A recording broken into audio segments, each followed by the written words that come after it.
刚才我这里有人偷着向外面打了个电话，我想应该是关于明天会谈的事情。刚刚接到共产党的电话，会谈的时间地点泄露了。我看到了他的背影。青衣吗？您确定是他？确定，就在76号里面。他是谁？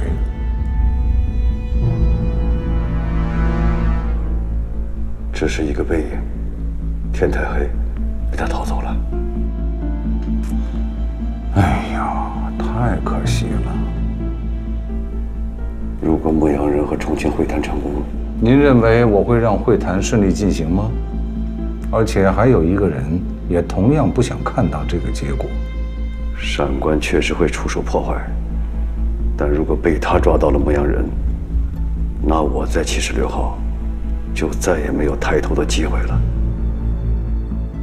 再如果别人不小心查到你参与了破坏会谈，对你的影响应该也不小吧？您有什么计划？我来行动，替你解除后顾之忧。条件呢？我要牧羊人青衣交给你。您都没有看清楚青衣是谁，怎么交给我？一个很简单的方法。青衣为了掩盖身份，明天他肯定会出现在游山公馆，而不是新的会谈地点。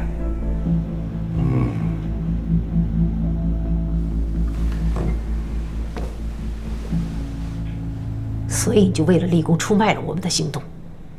别说的那么难听。真正的叛徒，现在还在这里。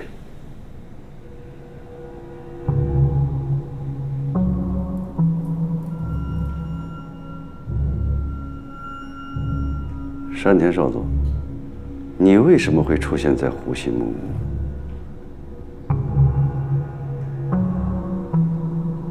你怎么会出现在那里？新的会谈地址只有木西鹤中共和青衣知道。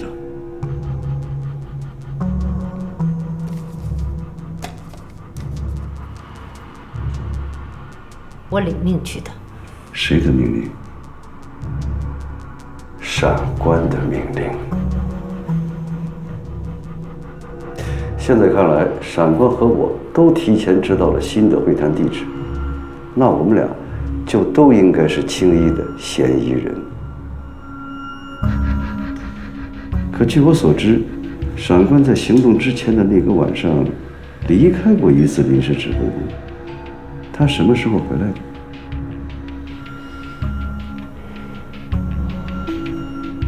我让霍飞给他打电话的时候，时间。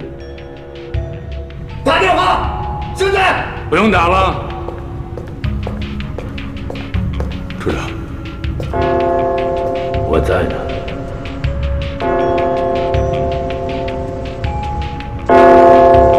凌晨3点回来了。太巧了，木西和接到中共改变会谈地址的那个电话，恰好在闪官离开的20分钟之后。我想闪官可能要回答，他到底去了哪里，见了什么人。还有一个非常重要的信息：木西和接到中共改变会谈地址的那个电话，并不是雷达车上的电话打过去的，而是一个公用电话。雷达车只是青衣的一个幌子，他想让所有人认为是雷达车上的电话往外传递的情报，目的是把我们怀疑青衣的视线锁定在当晚留在临时指挥部的人身上。真正传递出去情报的，并不是雷达车上的电话，而是公用电话。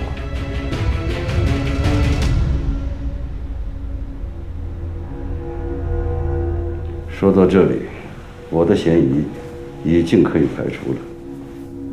我们所有人都是被封闭在临时指挥部里的，只有离开过的闪官才有机会接触公用电话。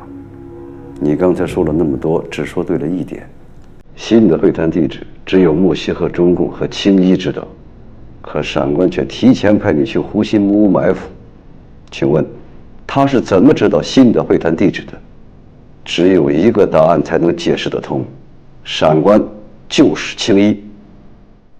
不要转移话题，你现在只要回答牧羊人和军统更改了地址，你为什么不上报？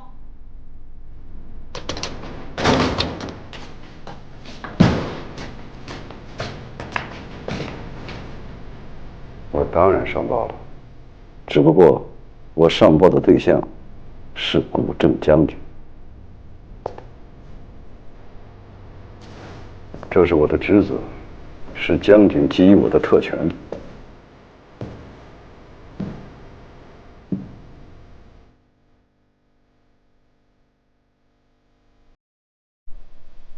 你没想到吧？将军早就知道青衣的存在，而你就是青衣最大的嫌疑人。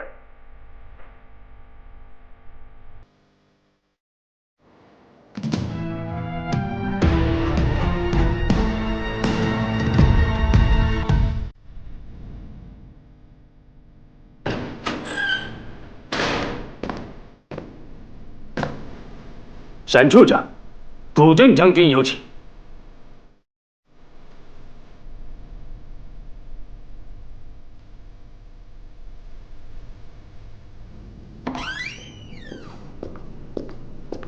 闪官被抓了，日本人怀疑闪官是青衣，任道远被释放，官复原职。知道会谈地址改变的只有这4个人。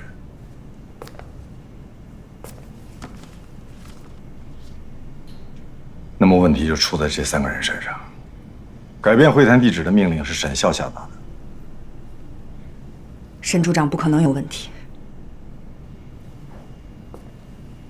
我是繁星计划名单上的第12个人，他早就知道，但从来没有告诉我。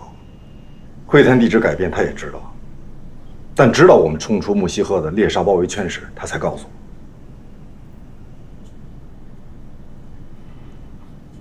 为了保护牧羊人，他有可能以我做诱饵，拖住幽山公馆的人，甚至他也有可能早就知道木西河要绞杀我。如果这个推断是对的，请问他跟策划庆祝我的幕后黑手有什么两样？我相信沈处长。我也希望我是错的，但是根据事实，我无法排除我的推断。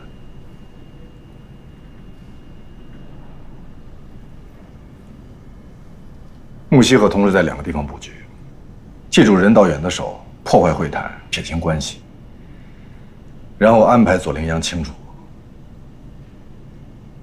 木西河从一开始就没有信任过你。找到匡伟，我们应该会有新的线索。那花向宇呢？我来想办法。先找匡伟。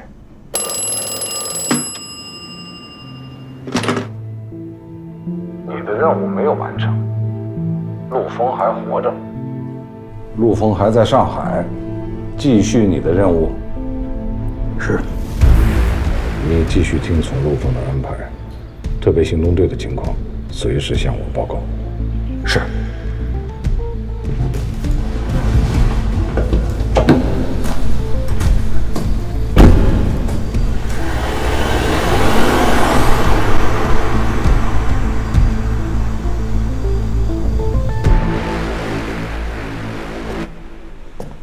我觉着应该让匡伟离开上海。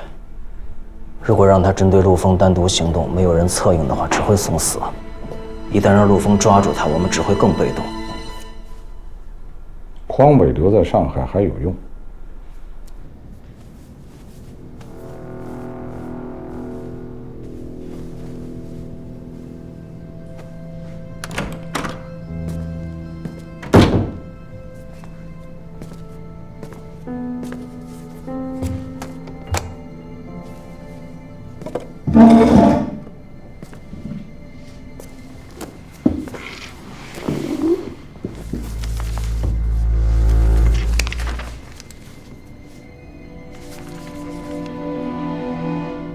你要回答2个问题。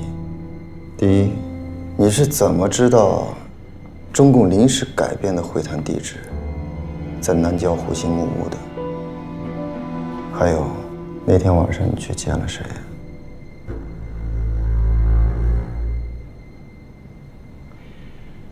在我们这行里，每个人都有自己独特的生存法则。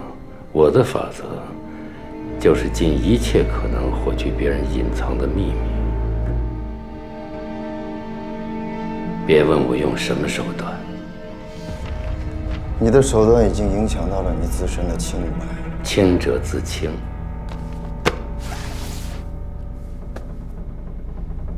看来你宁愿背上青衣的嫌疑身份。这是很多人都想要的结果。我倒想问一下沈处长，你认为谁是青衣？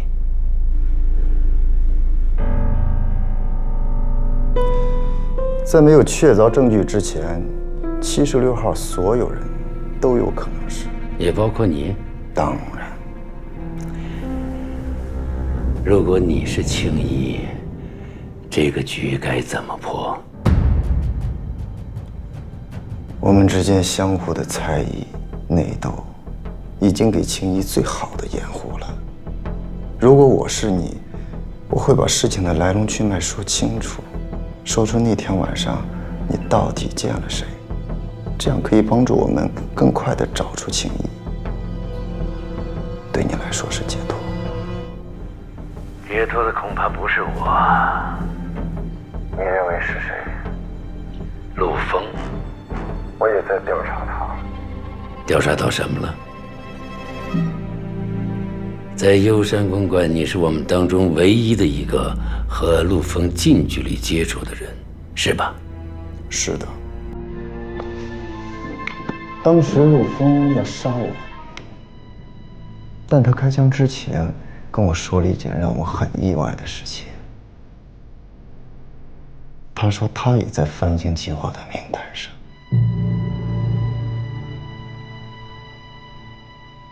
看来你知道。是我把他放在这个名单上的。为什么？让他永无翻身的机会。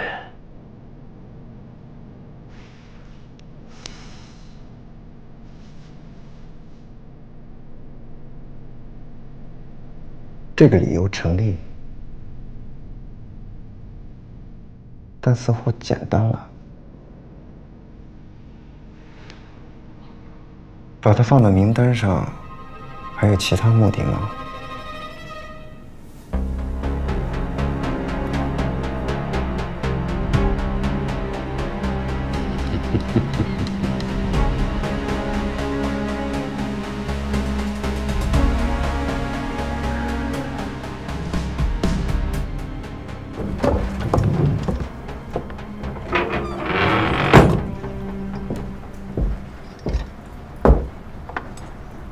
哥哥，我有话问你。你现在不应该在这儿。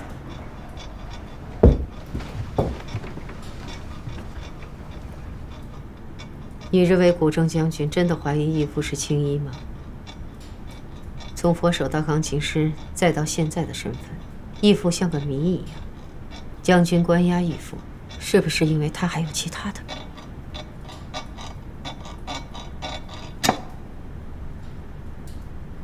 关于义父，你还知道多少？花样雨现在怎么样了？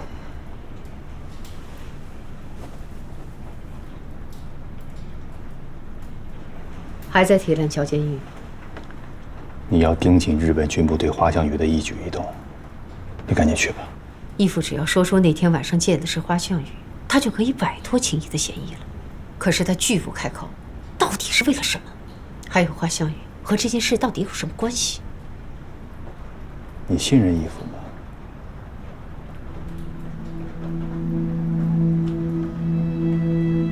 那就别问你不该知道的。我们要做的是想怎么帮义父破局。那你信任我吗？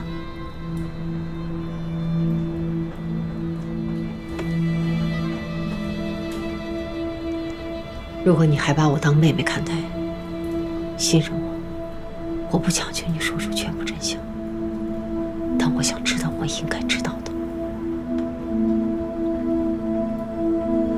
一个让闪官能够舍命保护的人，一定是隐藏了巨大的秘密。如果能找出这个人，很可能就找出解决闪官最好的办法了。陆枫是繁星名单中的第12个人，你知道吗？刚刚知道，是闪官亲手把陆枫放到名单里的。但关键是，陆枫到底是谁的人？现在还是个谜啊。这次幽山公馆的行动，本是可以除掉他的，但是行动失败。为什么会失败？有人在干扰我的计划。青衣，你到底知不知道青衣是谁？不知道。那就赶紧查。身边不能有定时炸弹。明白。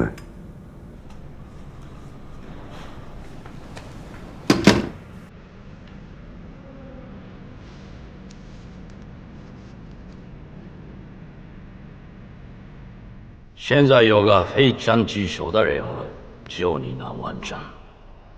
在76号交出一个代号青衣的共产党卧底，他可能是任何人。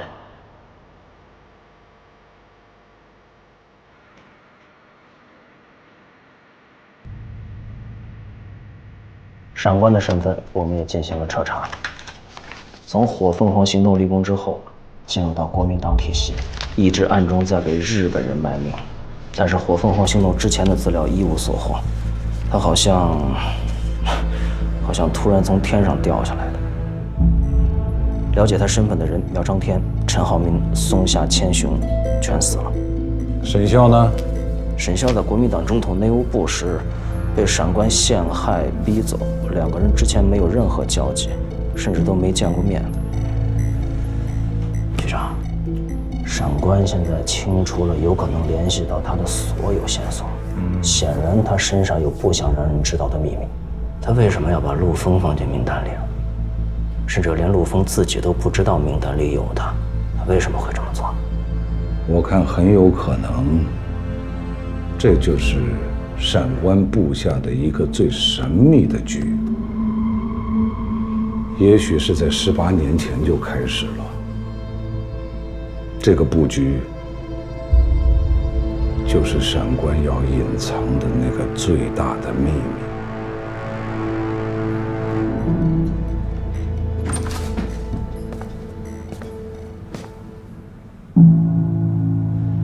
主任，有惊无险，我侥幸过关。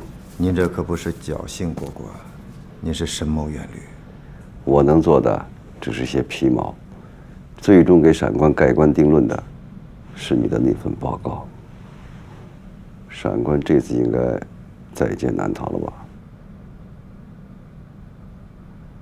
有难处？闪官的口供里找不出任何多余的问题，只要他开口说明新会谈地址的情报来源和那天晚上他去见了谁，咱们就拿他没办法了。他不是不愿意开口吗？新的会谈地址除了木西河和青衣，其他人不可能知道。还有您也知道啊。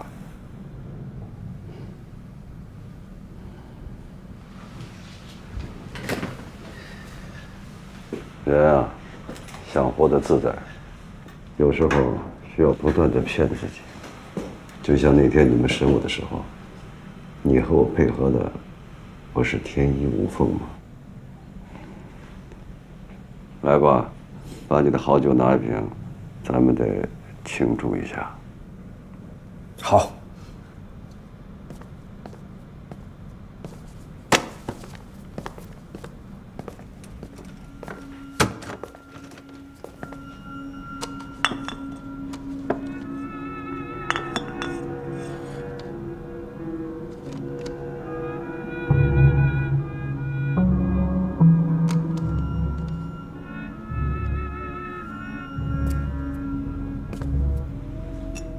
这段时间跟着闪官，委屈你了。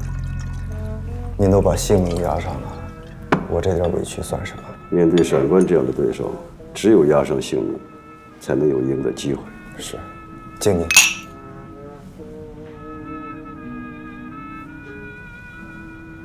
我已经跟古正将军说了你的情况，并极力推荐了你。感谢主任提拔。机会我给你了，能不能把握，还得看你自己。我知道你和闪官的仇恨，趁此机会，新仇旧恨做不了断。放虎归山的后果，你我都承担不起。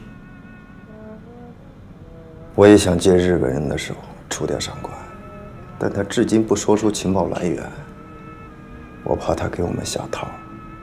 如果我们暴露软肋，谁输谁赢还真不好说。只要锁定他就是青衣，说出情报来源又怎么样？你不会真的认为国正将军怀疑闪官是青衣吧？那国正将军为什么抓他？不是青衣，不代表他没有别的秘密。什么秘密？我真不知道，但一定是古正将军想知道的秘密，或者是威胁到古正将军的秘密。闪官一直舍身保护的情报传递者，也许就是那天晚上他去见的人。这个人应该是打开闪官核心秘密的钥匙。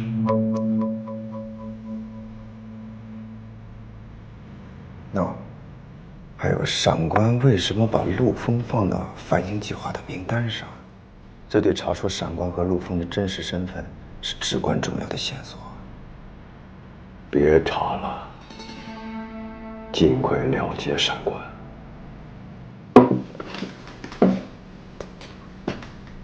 尽快。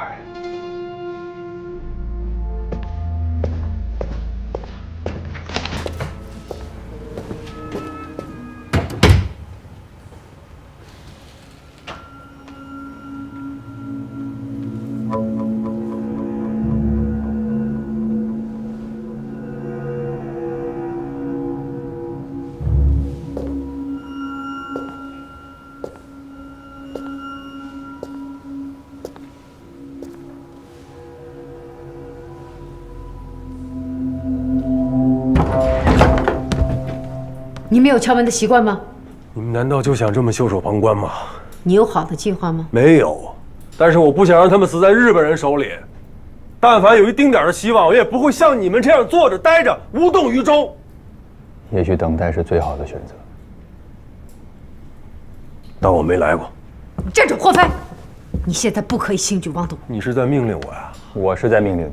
我只听闪处长一个人的命令。特殊时期，我可以代替处长行使权力，所有人都必须服从我的命令。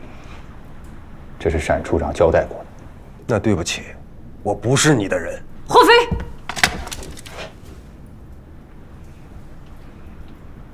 早就想开枪打我了吧？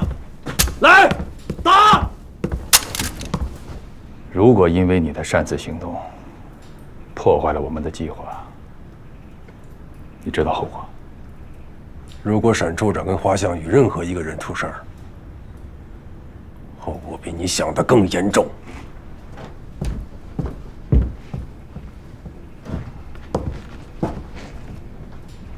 什么计划？义父在被捕之前，已经预判了一些事情。他有安排，他们应该已经到了。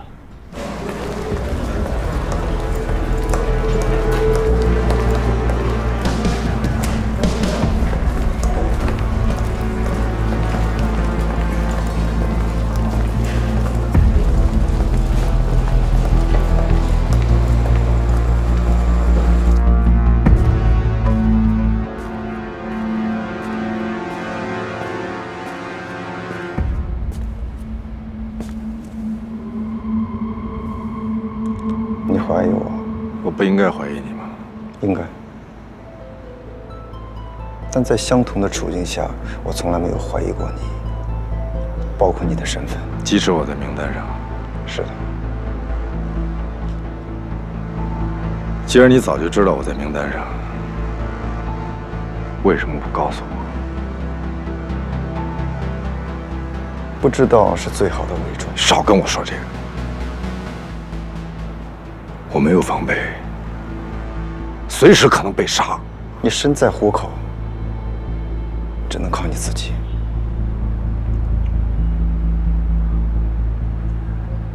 那新的会议地点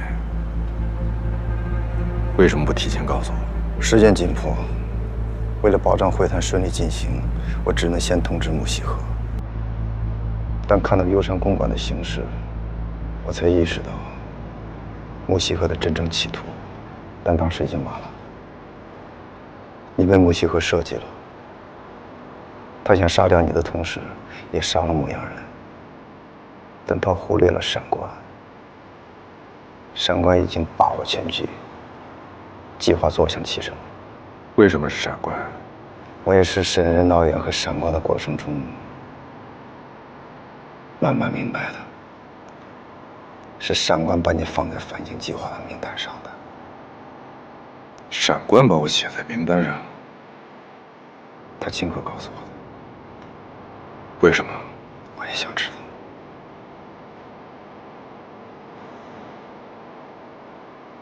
新的会议地点，闪官怎么可能知道？任导演能知道，闪官为什么不能？穆西河在你身边安插了内鬼，闪官也可以。你是说我身边有2个卧底？我现在能做到的，就是尽可能的保护组织，保护你。请你一定要相信我，因为现在只有我相信你。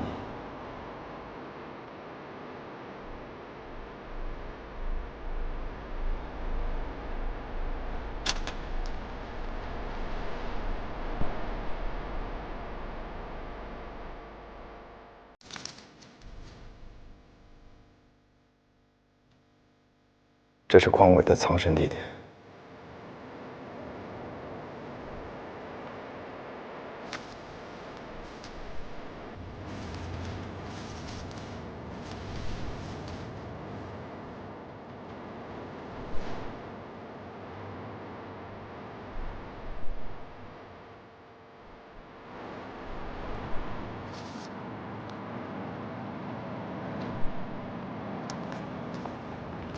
陆峰，现在所有人都想知道你到底是什么身份，但只有你自己才能回答你自己。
左教官，在我的印象里，你的成绩不应该是目前这样。对不起，陆峰很难对付。你是卧底，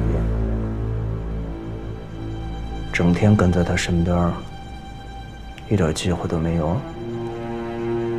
我们有一点相同，从来不在别人背后开枪。我只想知道结果，有没有机会？是您怀疑我，还是上面的人怀疑我？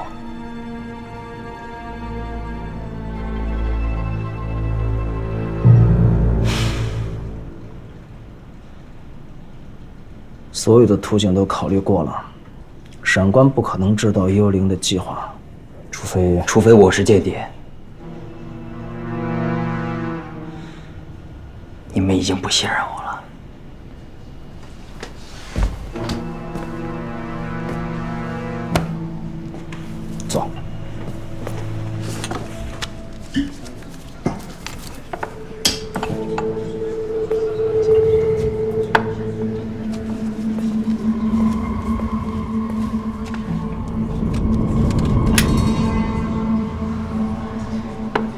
现在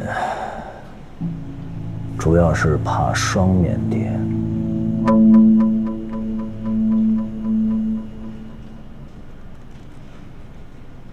陆枫身边确实还有其他人，可惜我不知道是谁。什么意思？我要杀乔南之前，有人先动手了。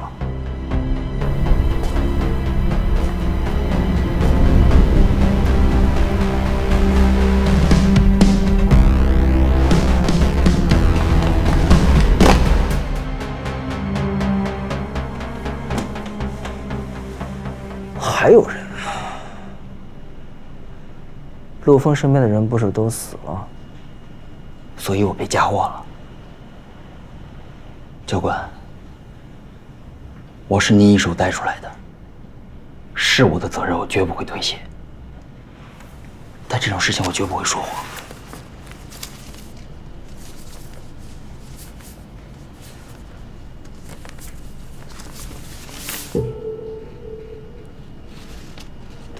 我可以走了，清除一个人，也就可以走。教官，我不是陆枫的对手，不是陆枫，华翔宇。他不是在日本人的监狱里吗？他如果死在监狱里，那最好了。如果一旦放出来，你第一时间清除他，杀了他，就可以离开上海了。是。那陆枫怎么办？其余的事情你就不要多问了。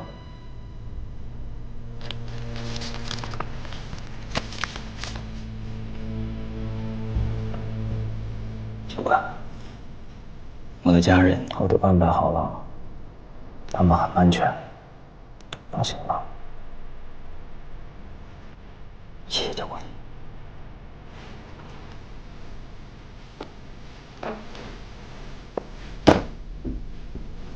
来，这边。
是恩队长，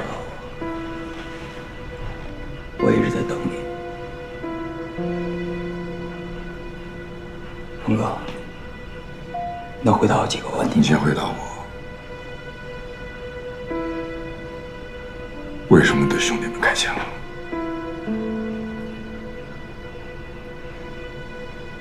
执行命令，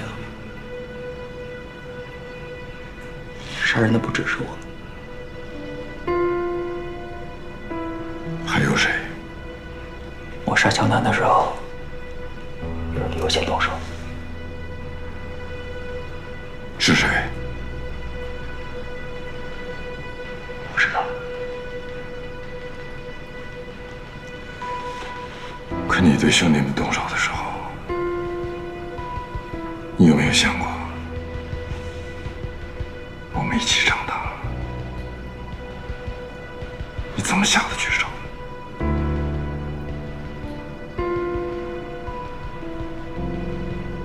山月是我杀的，我还他。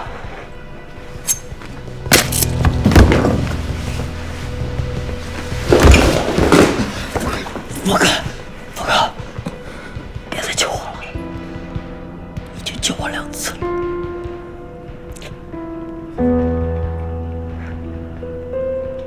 为什么？匡伟，我们是一起长大的兄弟，我们一起并肩作战，经历生死，为什么要这么做？谢谢你们把我当兄弟。你现在能回答我的问题了吗？峰哥，你是反省计划名单上的第12个人。你是日本间谍吗？我不是。我就知道你不是。那你是共产党吗？我也不是。但是共产党让我看到了希望。共产党为我们国家找到真正的出路。而那一天的祖国，我们不需要再你死我亡。我们这些兄弟可以像之前那样坐在一张桌上，喝酒聊天。峰哥，我请客，要让我教育你。就在你出院的时候，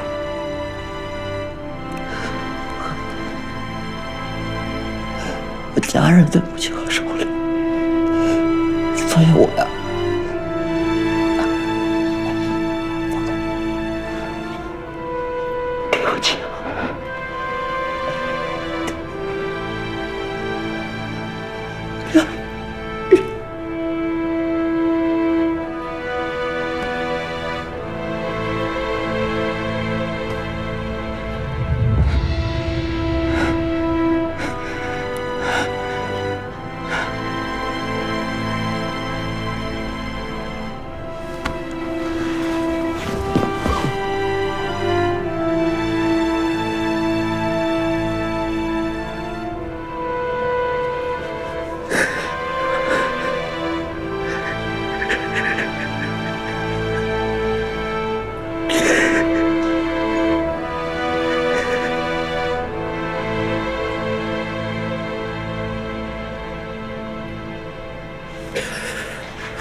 马上帮我找一个叫古月的女孩，哈尔滨人，25岁，现在应该改名字了。从梅希鹤身边着手。这个姓应该不难找。要快。好。